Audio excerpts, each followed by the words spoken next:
यही वो कुटिया है जहां मैंने पंडित जी को देखा था। पंडित जी, पंडित जी। बद्री, प्रणाम पंडित जी। चिरंजीवी भव। ईश्वर तुम्हें हमेशा प्रसन्न रखे बद्री। जब आपके बिना शिवगढ़ का सारा महल उदास है तो मैं कैसे प्रसन्न रह सकता हूँ पंडित जी? आपने शिवगढ़ का महल मुझे बताए बिना छोड़ कैसे दिया? क्या आपके मन में उस बद्री का कोई स्थान नहीं जिसने आपका सम्मान हमेशा महाराज शिवदत्त के बराबर किया है? मैं जानता हूँ बद्री, तुमने हमेशा मेरी नीतियों का समर्थन किया है और हर संकट की घड़ी में तुमने मेरा साथ निभाया है, किंतु मैं क्या करता। परंतु आपने एक ही झटके में सब कुछ भुला दिया और सबको अकेला छोड़कर यहाँ इस कुटिया में आ गए। तो मैं क्या करता? चंडी की घटिया और गलत नीतियों का समर्थन करके महाराज ने मेरे मन को इतना आहत किया है कि उसकी पीड़ा मैं आज तक नहीं भुला पाया। मैंने महाराज को कितना समझाया किंतु उन्होंने मेरी एक नहीं मानी और परिणाम की चिंता किए बिना उन्होंने चंडी की ऐसी अनैतिक नीति का समर्थन कर दिया जिसका मैं हमेशा से विरोधी था। महाराज शिवदत्त ने आपकी इच्छा के विरुद्ध कार्य करके बहुत बड़ी भूल कर दी है, यह मैं जानता हूँ, किंतु अचानक महल छोड़कर आपने उनसे भी बड़ी भूल कर दी है, क्योंकि आपके चले जाने के बाद चंडीलाल ने महाराज शिवदत्त को अपने वश में कर लिया है और हमारे पवित्र महल को अपने छल कपट से दूषित कर दिया। ये तो होना ही था बद्री। महाराज के मार्ग में अब कांटों के अलावा और कुछ नहीं है और चंडी का समर्थन करके महाराज ने ये कांटों भरा मार्ग स्वयं अपने लिए चुना है। परंतु चंडीलाल महाराज शिवदत्त की इच्छा से नहीं, आपकी इच्छा से आया था। उसे शरण देने के लिए महाराज शिवदत्त को आपने विवश किया था। तुम ठीक कह रहे हो बद्री। अपनी इस भूल के लिए मुझे जिंदगी भर पछतावा रहेगा और मैं कभी अपने आप को माफ नहीं कर पाऊंगा। यदि आप शीघ्र से शीघ्र महल वापस नहीं लौटे तो हमें पछतावे के अलावा और कुछ नहीं मिलेगा, क्योंकि चंडीलाल ने भवानी सिंह को भी अपने चुंगल में फंसा लिया है और भवानी सिंह को मोहरा बनाकर चुनारगढ़ के युवराज को कभी भी दरबार में प्रस्तुत कर सकते हैं। अब निर्णय आप पर है पंडित जी। मैं उत्तर लेने वापस लौटूंगा। तो ना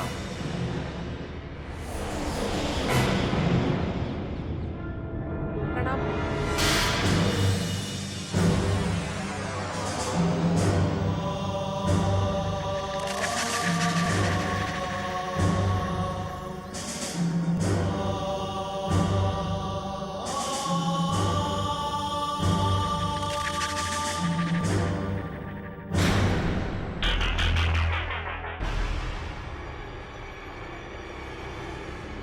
युवराज इंद्रजीत सिंह।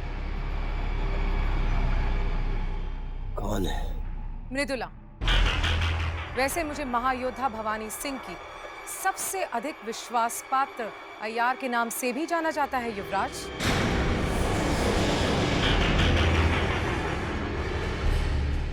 तुम क्यों आई हो यहाँ? आपको इस कारागार से स्वतंत्र करने। स्वतंत्र कराने? इस कारागार से आप मुक्त होने वाले हो युवराज, परंतु कुछ समय के लिए, क्योंकि आपको शिवगढ़ के मुख्य कारागार में ले जाया जा रहा है। परंतु क्यों? वो दुष्ट भवानी फिर हमसे चाहता क्या है? इसका उत्तर तो आपको महायोद्धा भवानी सिंह ही दे सकते हैं। पहाड़ से युवराज इंद्रजीत सिंह को अति शीघ्र ही शिवगढ़ के कारागार पहुंचा दिया जाएगा। पहाड़ सिंह,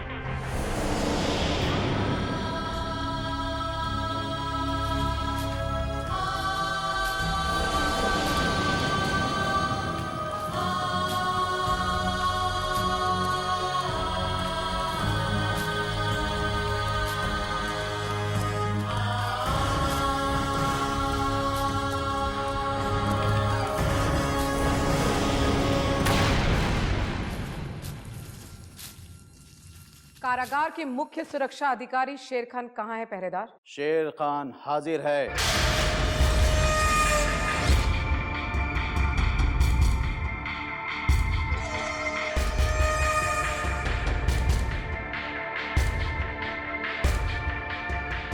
लेकिन आपके साथ में ये नया कैदी कौन है? हमने तो आज तक इसे शिवगढ़ में कभी नहीं देखा। देखते भी कैसे शेर खान, क्योंकि ये कोई साधारण बंदी नहीं है। ये चुनारगढ़ के युवराज इंद्रजीत सिंह है।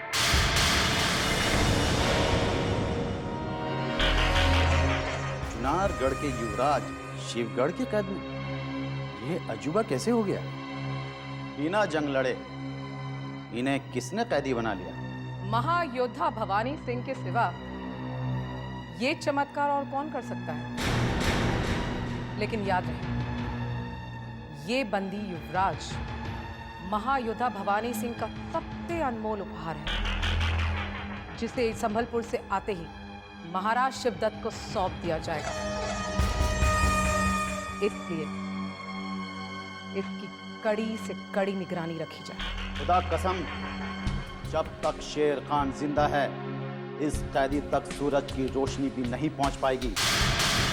फिर किसी दुश्मन का पहुंचना नामुमकिन है। देखते क्या हो पहरेदार, बंद कर दो इस चुनारगढ़ के युवराज को।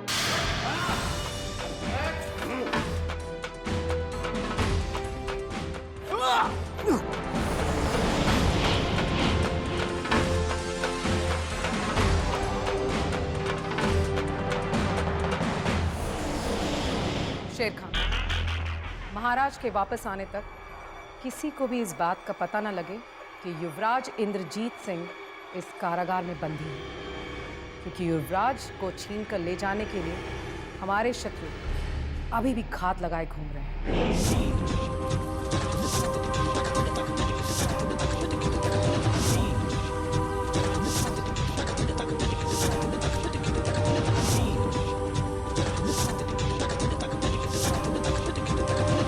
हमारे रहते तुम्हें चिंता करने की कोई आवश्यकता नहीं है, समझे तुम?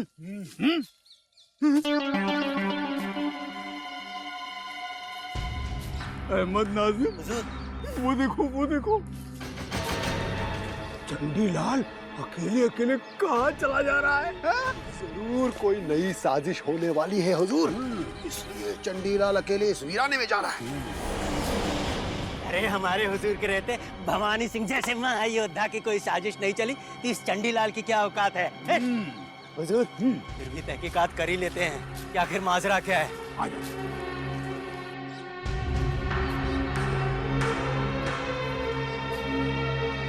किसे ढूंढ रहे हैं चंडीलाल जी? अब आपके हाथ कुछ भी लगने वाला नहीं है, क्योंकि सब कुछ समाप्त हो गया है। क्या कहना चाहते हो तुम? मैं कुछ नहीं समझा। इसमें समझने जैसा क्या है चंडीलाल जी? चुनारगढ़ का युवराज तो भवानी सिंह के हाथ से निकल गया, फिर आप यहाँ किसे ढूंढने आए हैं? ये मूर्ख नहीं जानता कि चुनारगढ़ का वास्तविक युवराज अभी भी भवानी सिंह का बंधक है। इसे भ्रमित ही रहना होगा ताकि भविष्य में ये चंडी के कार्य में बाधा न बन सके। क्या सोच रहे हैं चंडीलाल जी? मैं सत्य कह रहा हूँ, भवानी सिंह के हाथों से उस युवराज को चुनारगढ़ के महायोद्धा छीन कर ले गए, जिसे आप महाराज शिवदत्त को सौंपना चाहते थे। तो इसका तात्पर्य ये हुआ कि भवानी सिंह पर भरोसा करके हमने भूल कर दी। और नहीं तो क्या, यदि आप उस युवराज को पकड़ने का कार्य हमें सौंप देते तो आज आपको ये दिन नहीं देखना पड़ता। क्यों अहमद? आप बिल्कुल ठीक फरमा रहे हैं हुजूर। अगर आपने युवराज पर नजर रखी होती, चुनारगढ़ का कोई भी महायोद्धा उसे छू भी नहीं सकता था। अरे छूना तो दूर रहा, यदि उन्हें ये पता चल जाता कि उस युवराज की रखवाली महायोद्धा क्रूर सिंह कर रहे हैं ना, तो चुनारगढ़ के किसी भी महायोद्धा की शिवगढ़ में घुसने की हिम्मत ही नहीं होती। किंतु अब पछताने से क्या लाभ, जब चिड़िया चुग गई खेत। भवानी सिंह पर भरोसा करने से पहले आपको हमारे बारे में विचार करना था, तब आपको आज पछताना नहीं पड़ता। शिवगढ़ में किस पर भरोसा करें किस पर नहीं, ये मैं समझ नहीं पा रहा हूँ क्रूर सिंह, क्योंकि तुम्हारी दृष्टि केवल भवानी सिंह पर ही नहीं हम पर भी थी, वरना उस दिन तुम भवानी सिंह के गुप्त कारागार के आसपास दिखाई भी नहीं देते। वो तो हम आपकी सहायता करने आ गए थे चंडीलाल जी। हमने सोचा कि यदि चुनारगढ़ के महायोद्धाओं ने आप पर आक्रमण कर दिया तो अचानक वहां पहुंचकर हम उन सबको समाप्त कर देंगे।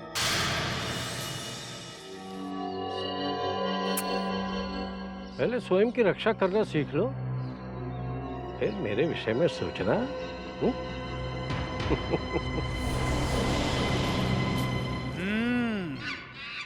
रस्सी जल गई लेकिन बल नहीं गया। अच्छा हुआ कि चुनारगढ़ के योद्धाओं ने अपने युवराज को छुड़ा लिया। अब देखते हैं कि चंडीलाल शिवगढ़ में कैसे टिकता है और पराजित भवानी सिंह कैसे किसी को अपना मुंह दिखाता है।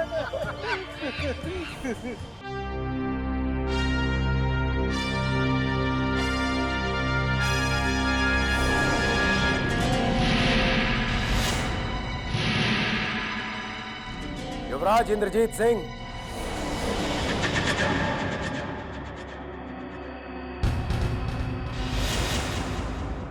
इतना कष्ट और यातनाएं सहने के पश्चात तुम भवानी सिंह के क्रोध से भली भांति परिचित हो गए होगे। उम्मीद है इस नए कारागार में तुम हमारे सामने कभी अपना मुख नहीं खोलोगे। मुंह तो उनके बंद होते हैं भवानी सिंह जिन्हें मृत्यु का भय होता है। तुम्हारी यातनाएं सहते सहते हमारा शरीर वज्र के समान कठोर हो चुका है। अब तुम्हारी यातनाओं से हम कभी नहीं झुकेंगे। जो झुकते नहीं वो टूट जाते हैं युवराज, और टूटी हुई चीज को जोड़ा नहीं जा सकता। हम नहीं चाहते कि समय से पहले हम तुम्हारी सांसें छीन लें, क्योंकि हमने महाराज शिवदत्त के सम्मुख तुम्हें जीवित प्रस्तुत करने का संकल्प लिया है।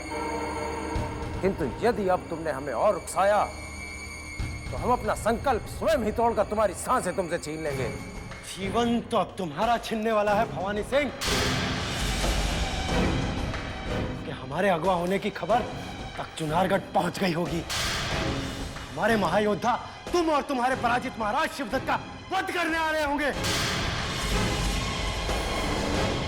हम इस कारागार से मुक्त हो जाएंगे। नादान मत बनो युवराज, क्योंकि ना तो तुम सत्य को जानते हो और ना ही महाराज शिवदत्त की शक्तियों को पहचानते हो। हम सत्य भी जानते हैं और महाराज शिवदत्त की शक्ति को भी पहचानते हैं। शक्तिहीन है तुम्हारे महाराज। यदि उनमें शक्ति होती तो उन्हें कभी पराजय का मुंह नहीं देखना पड़ता।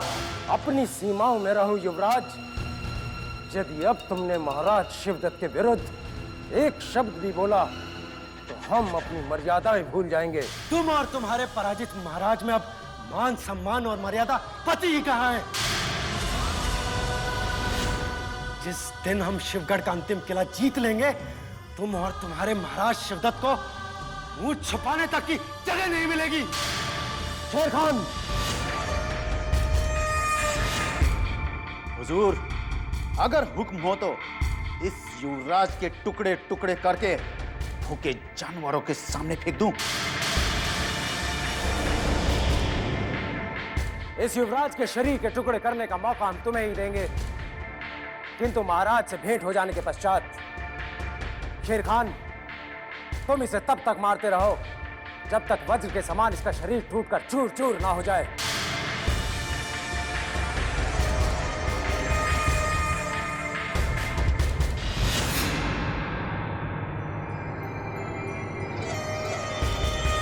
तूने महायोद्धा भवानी सिंह का अपमान किया है। महाराज शिवदत्त की शान में गुस्ताखी की है। अब तुझे ये शेर खान इतना तड़ पाएगा कि तेरी रूह भी कांप उठेगी।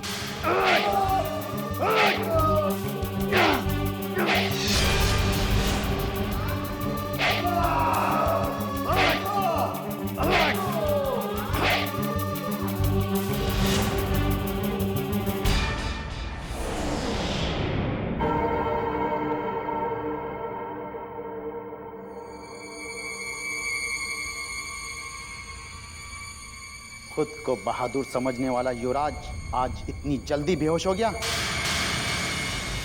सुनो, जब इसे होश आ जाए तो मुझे खबर कर देना। और एक बात का ध्यान रखना, इस युवराज के यहाँ होने की खबर किसी को नहीं होनी चाहिए, क्योंकि इसे छुड़ाने की कोशिश चुनारगढ़ के ही नहीं, शिवगढ़ के महायोद्धा भी कर सकते हैं। ध्यान रहे।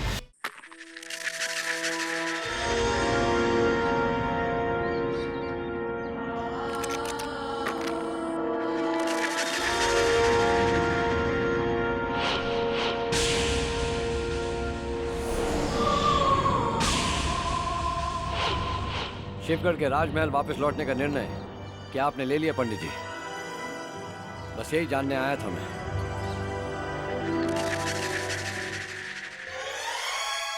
क्षमा करना बद्री,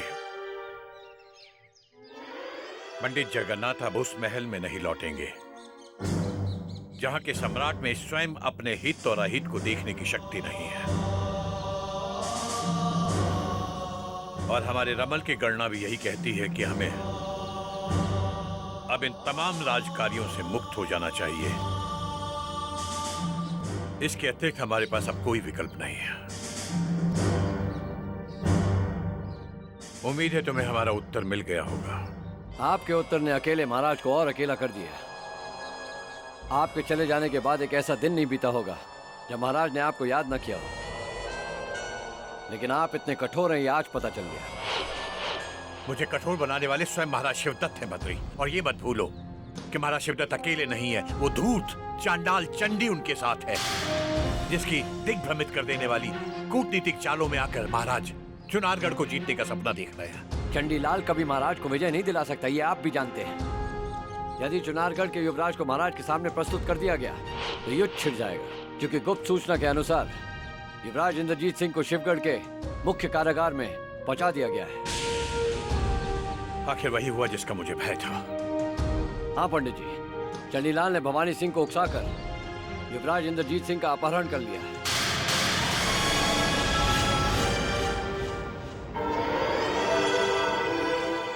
मेरा अनुमान बिल्कुल सही निकला बद्री। यदि इस समय युद्ध हो गया तो महाराज की पराजय निश्चित है। समझ नहीं आता क्या किया जाए। ठीक है पंडित जी, जैसी आपकी इच्छा। अब शिवगढ़ के भाग्य का निर्णय आपके रमल पर निर्भर है।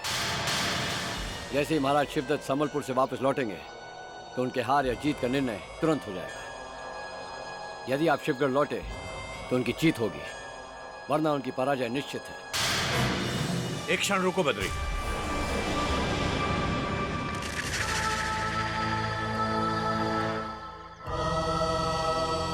तुमने तो मुझे एक नई दुविधा में डाल दिया। वर्तमान परिस्थिति को देखते हुए शिवगढ़ राज्य के हित में शायद फिलहाल यही उचित होगा कि मैं अपनी व्यक्तिगत मान्यताओं को छोड़कर तुम्हारे साथ शिवगढ़ चला चलूं।